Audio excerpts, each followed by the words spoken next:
সম্প্রতি ডক্টর শফিকুর রহমান কর্তৃক নারীদের উদ্দেশ্যে প্রস্টিটিউট বা পতিতা শব্দ ব্যবহার এবং নারী নেতৃত্ব নিয়ে তাদের দলগত বিদ্বেষমূলক অবস্থান কেবল ব্যক্তিগত আক্রমণ নয়, বরং এটি বাংলাদেশের সমগ্র নারী সমাজের সাংবিধানিক অধিকার ও সম্ভ্রমের উপর সুপরিকল্পিত আঘাত।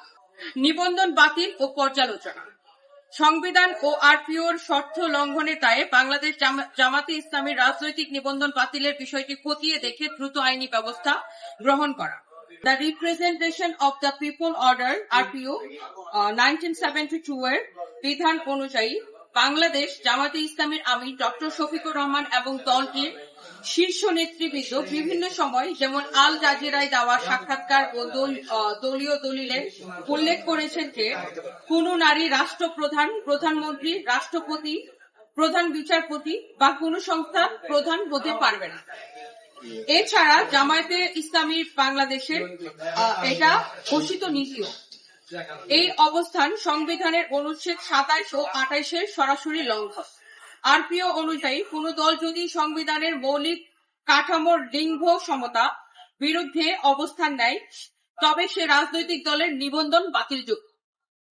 রাষ্ট্র পরিচালনায় নারীদের অংশগ্রহণের অধিকার কেড়ে নেওয়া একটি চরম অসাংবিধানিক আদর্শ। 4. সুনির্দিষ্ট অভিযোগ। 5. আমাদের আইনি দাবি ও প্রত্যাশা। নারী সম্মান ও সাংবিধানিক অধিকার কোন রাজনৈতিক আপোষের বিষয় হতে পারে না। এমত অবস্থায় আমরা নিম্নোক্ত দাবিগুলো উত্থাপন করছি। আইনগত ব্যবস্থা। ডক্টর শফিকুর রহমানের অবমাননাকর মন্তব্যের জন্য প্রচলিত ফৌজদারি ও সাইবার আইনে দ্রুত বিচার নিশ্চিত করা। প্রকাশ্যে ক্ষমা প্রার্থনা। নারী সমাজকে হেয় করার দায়ে তাকে অবিলম্বে প্রকাশ্যে ও নিঃশর্ত ক্ষমা চাইতে বাধ্য করা। জিরো টলারেন্স নীতি। নারী বিদ্বেষমূলক বক্তব্যের বিরুদ্ধে রাষ্ট্রকে কঠোর আইনগত অবস্থান গ্রহণ করতে হবে। একটি গণতান্ত্রিক রাষ্ট্রের আইনের শাসন সবার জন্য সমানভাবে বলবৎ থাকতে হবে।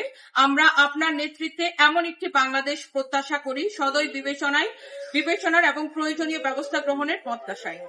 বিনীত নিবেদক নীলা ইসরাফিল, আহ্বায়ক সচেতন নাগরিক সমাজ, এবং আমি সচেতন নাগরিক সমাজের পক্ষ থেকে সদস্য সচিব রুবায়াত ফাতিমা।